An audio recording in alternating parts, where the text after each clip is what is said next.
Greetings. My name is Chamo Yantan, Faculty of Library and Information Science from School of Social Sciences. I take this opportunity to welcome each and every one of you to Indira Gandhi National Open University. Well, in continuation of the previous class, today we are going to discuss about festivals in Nagaland. This is going to be very interesting because many people think that Nagaland is a homogeneous state, but in reality it is not so. Nagaland has got so many tribes, and all tribes have their different customs and tradition. So even relating to the festivals, every tribe is having their own festivals, signifying different things. So today we are going to discuss about festivals in Nagaland.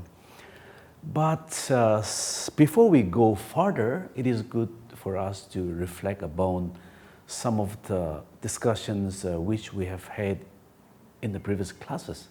So in the previous discussion, we have discussed about Nagas, who are well known for their rich, colorful traditions, bravery, honesty, and love for music. And the state of Nagaland is inhabited by 16 tribes. And when we talk about Nagaland, Nagas, I mean to say, it is not only about the Nagas living in Nagaland, but also it also includes Nagas inhabiting in different parts of the Northeast and also in some part of Myanmar. But of course, in the state of Nagaland, it is inhabited by 16 tribes. And we have also learned about the customs and traditions of the different tribes in Nagaland. And for example, like we have also discussed about Lotha tribe, Ao tribe, Angami tribe as democratic in functioning of their society. Whereas we also have discussed about Konyak tribe, Sumis, and the Chang tribe as having a monarchy system of governance. And well, we have also discussed about all the villages in Nagaland tribes were politically and economically independent of each other. And history tells us that right from the time immemorial, the Nagas, irrespective of tribes, were living independently in their own villages. And well, we have also discussed about the Nagas identify themselves with their own village and holds great pride to belong to a particular village. So this is a reflection of what we have already discussed in the previous lectures. Today the focus is going to be the festivals in Nagaland. This is going to be the part one, because as I have said, Nagaland has got 16 tribes. So in one way it will not be fair for me to discuss only a few selected tribes. But as much as possible, I would like to cover all the other the festivals of all the other tribes, all the 16 tribes, if time permits. Otherwise, we'll try our level best to cover up, the maximum discussion of the maximum tribes. So today is the part one concerning about festivals in Nagaland. Well, Nagaland is, very popularly known as land of festivals, and as I have said, why the land of festivals? Because I have also mentioned that Nagaland is inhabited by 16 tribes, and all these 16 tribes are having festivals, they don't celebrate festivals at one time, but each tribes are having their festival celebration at different months. So for example, like the Angami tribe celebrates Sekrini in the month of February, and Aoling, that is a Konyak tribe, celebrates Aoling festival in the month of March. And Sekeni also, it's a Chagazan tribe that celebrate their festival in the month of March. And the Moatse, and the Tuluni. Moatse is the festival of the Aos, and the Tuluni is a festival of the Sema that celebrate during the month of July. And Nagnu Lum, that is also in the month of July. And Amung Mung is festively celebrated in the month of September. And Tsukum, that is October, in the month of October, it's celebrated by the Kimingan tribe. And Tuku Among is celebrated by the Lotha tribe in the month of November, and Ngada festival is celebrated by the Ziliang tribe, during the last part of November and the first part of December. And finally, we have a Hornbill festival, which is celebrated in the month of December 1st to December 10th. So throughout the year, there is festivity in Nagaland. That is the reason why Nagaland is popularly known as a land of festival. So today we are going to cover some of the festival of different tribes. And then in the part 2 again we will continue. And of course we will have a separate discussion on the Hornbill festival, which is popularly known as the festival of the festivals. So let's start with the Owling festival. As I have said, the Owling festival is a Konyak tribe, the festival of the Konyak tribe. The Owling festival is the biggest festival of the Konyak tribe, which is celebrated in the month of March. And this festival signifies the culture of the Konyaks. And the festival is celebrated during the first week of the April, and it also coincides with the starting of the Konyak New Year. It is a festival for which is coinciding with the their, what do I call, a harvest, not a harvest, but basically about upcoming agriculture festival. And it also is of course celebrated as a New Year festival for the Konyak. And the festival celebrates the arrival of the springs, which I said is because it is also coinciding with the New Year. And the people pray for God for a good outcome of the upcoming harvest. So what they do is that after the Juming, cultivation, cutting down, and also the sowing, this festival is being done. Basically, a kind of a prayer to God, for a very good, plentiful harvest. Yeah. And during Owling festival, people make sacrifices to appease the Almighty. Basically the sacrifices could be maybe a chicken, or it could be a pig, or it could be something else. So which people, try to sacrifice, to appease the Almighty. And the Owling festival stands among the most popular festival in Nagaland, and the culture of the Naga tribe differs in many ways, as I have already mentioned. And the Konyaks were known as very deadly headhunters in the ancient times. And you can see the picture over there. This is, it went in the Guinness Book of World Record as the largest traditional dance. It was performed by nearly 5,000 Konyak women, way back around a couple of years back. So it has gone to the Guinness Book of World Record as the most, the largest traditional dance. Yeah. And the Konyak people during Owling festival offer sacrifice, sincere prayers, to divine spirit for a good harvest. And the main purpose of the festival is to forgive each other, and so that everyone can work together and welcome the oncoming or upcoming season of spring. As I have said, they also mark this festival as a new year. So it is very important for them to forgive one another, so that they will be able to, go into the new year with a renewed, relationship. Yeah. And the people, firmly believe in the generosity of the divine spirits, who in turn blesses the people and their land. And the people also, make small sacrifices of domestic animals for the respective purpose. And the festival consists of a total of 6 days. Each day has its own specific name, ground to it. First 3 days, people are engaged in the preparation required for the festival, festival of the first 3 days. You will come across that there is, even though the celebration of the Nagas, the festivals, they do not fall in the same month, but there is a uniformity, which you can see that as you as we go forward discussing about the different festivals of the Nagas, you will come across that most of the festivals do not last for a day, but it consists of maybe some are 10 days, some are 7 days, 6 days, and so forth. So likewise, even this Owling festival lasts for 6 days. Yeah, and as I have said, the first 3 days people are engaged in the preparation, which is required for the entire festival. And the 4th day of the festival is known as the Lingyu Ni. This is the most important day of the festival. On this very day, people of the tribe wear colorful clothes or colorful traditional attires, which symbolizes their dedication towards the festival.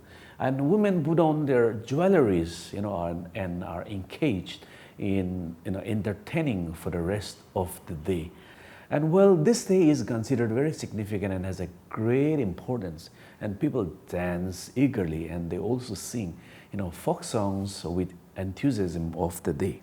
And the final 2 days are known as Lingha Ni or Lingshan Ni. These 2 days are basically spent with the family members of the house, and the village is accounted for cleaning. And the colorful clothes, the colorful clothes are the main highlights of Owling festival. You can see in these pictures, the men, not only the women, but also men are also colorfully attired, with their dressed up with their colorful attires. That also includes the necklaces, the headgears, and so forth. So the Owling festival is a very important, very significant festival for the Konyak Naga tribe. Let's go to the next festival that is called the Mongyo festival. And Mongyo is the festival of the Pom Naga tribe. And the Mongyo festival is a major festival of the Pom Nagas.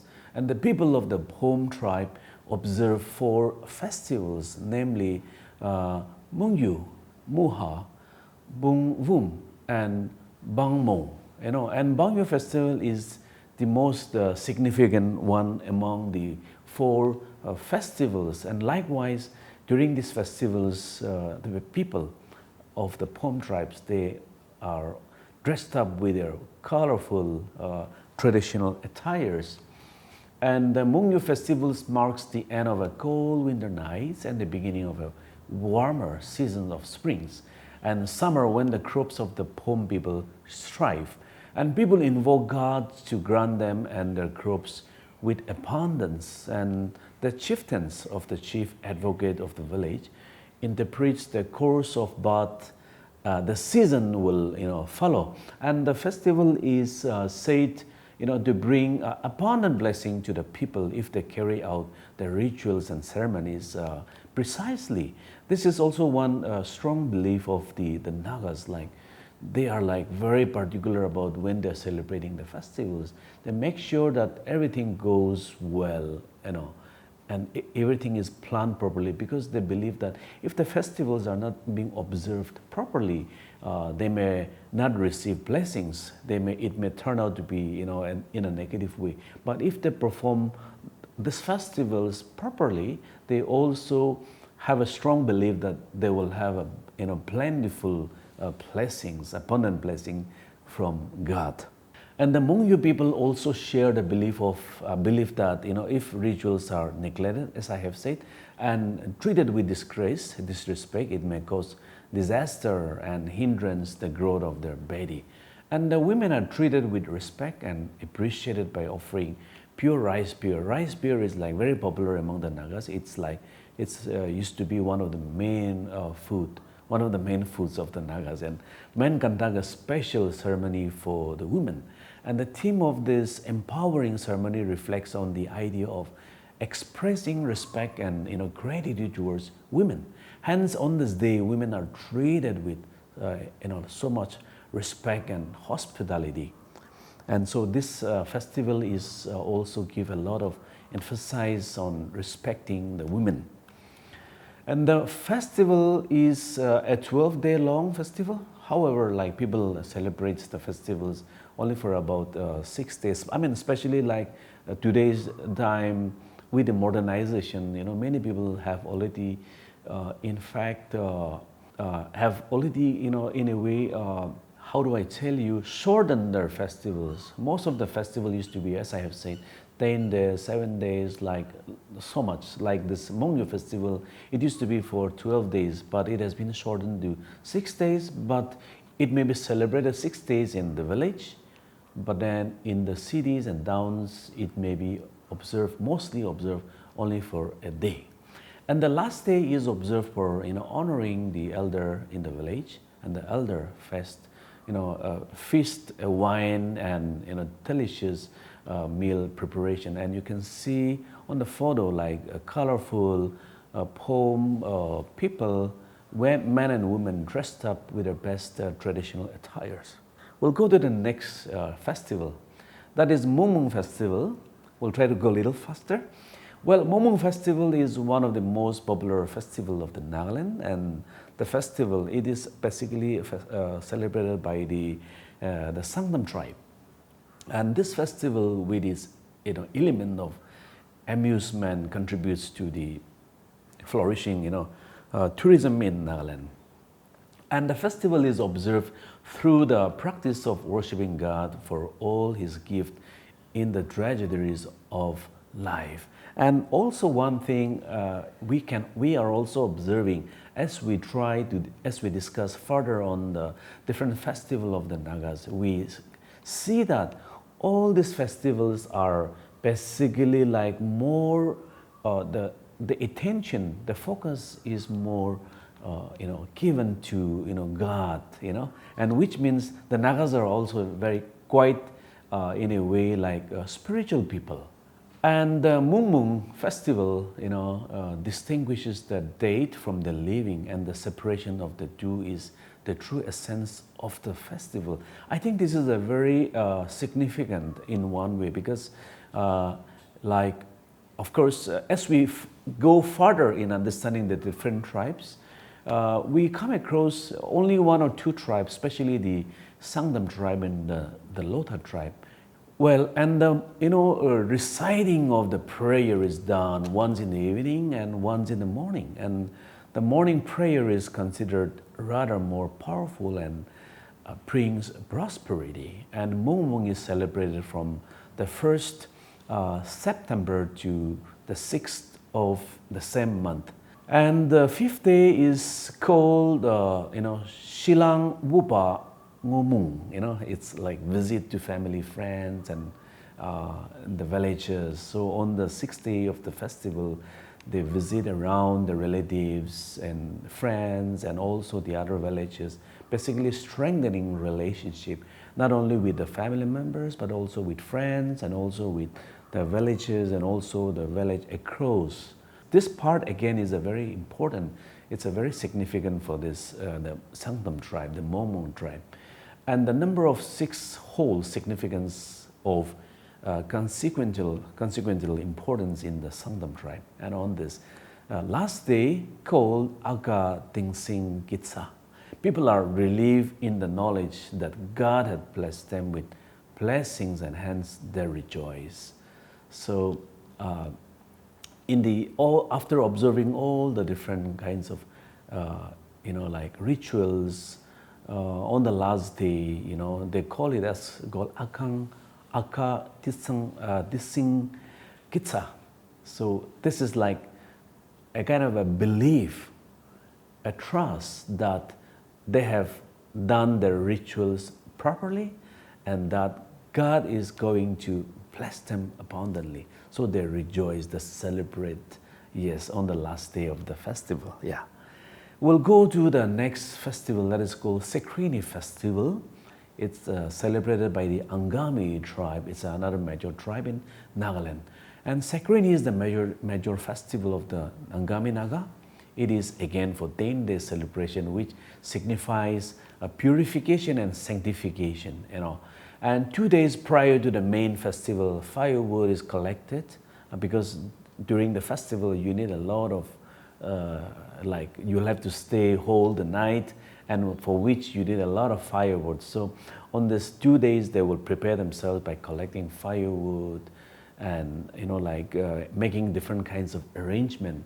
And on the next day, animals are hunted because it means celebration also means sharing, whatever you are able to get it. And of course, for a Naga, like meat is like something which they really are, they really love non-veg, yeah. And as I have said, Sakrani means, sanctification. It's a festival of the sanctification, of purification. And the festival takes place after the harvest and the falls of the, 25th day of the month Keza, that is January and February. And the fourth day is important for the young couples. They go to the jungle and collect, crocs, stones, and wood pieces, and to make, necklaces and bracelets and various other ornaments. And the most interesting part of the festival is the Tekahi.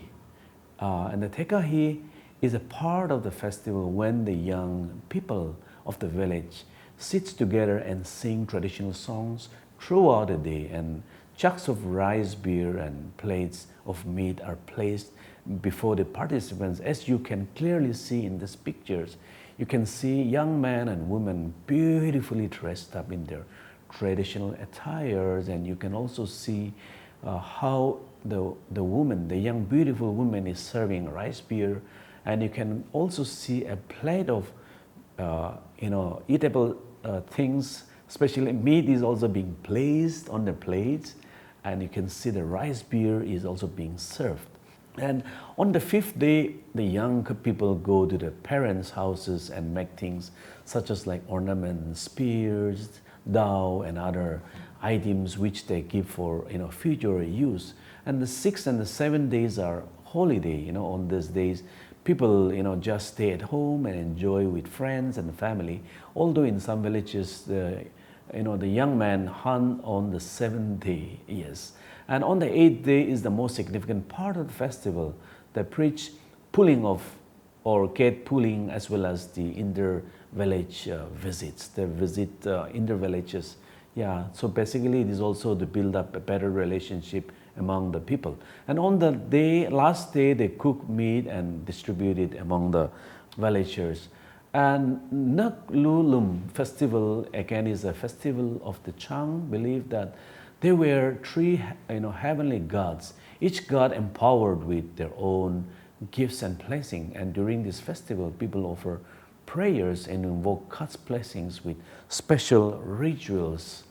And Naglulum, festival is celebrated every 11th month of the Chang calendar, which is at the end of the July. And now it's officially celebrated, of course, on the 29th and 30th and July 31st. And the period coincides with the first harvest of the season for the year. And this specific duration is unequaled, and it's wondrous for flourishing tourism and holidays in Nagaland. And the first day of the festival is known as Wenshi.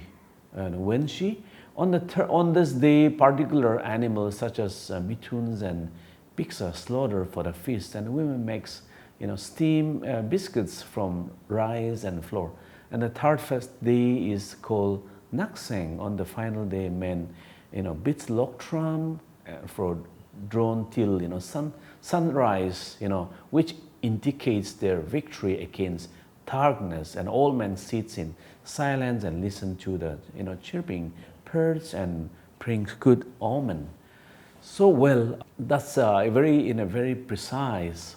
So some reflections from today's discussion. We have learned about Nagaland as a land of festival, and we have also learned that every Naga tribes has their own festival which does not have uniformity. And we have also learned about the Owling festival, which is celebrated by the Konek tribe. And we have also learned about the Mungyo festival, major festival of the Pom Nagas. We have also discussed about the Mungmung festival, the Sangtam tribe.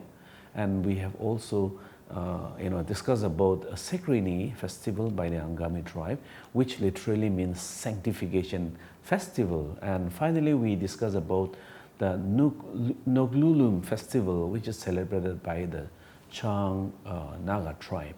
So with this, we come to the end of the first part of the discussion on the festivals in Nagaland. We will continue with the next lecture, that is the second part of festivals in Nagaland. Thank you very much.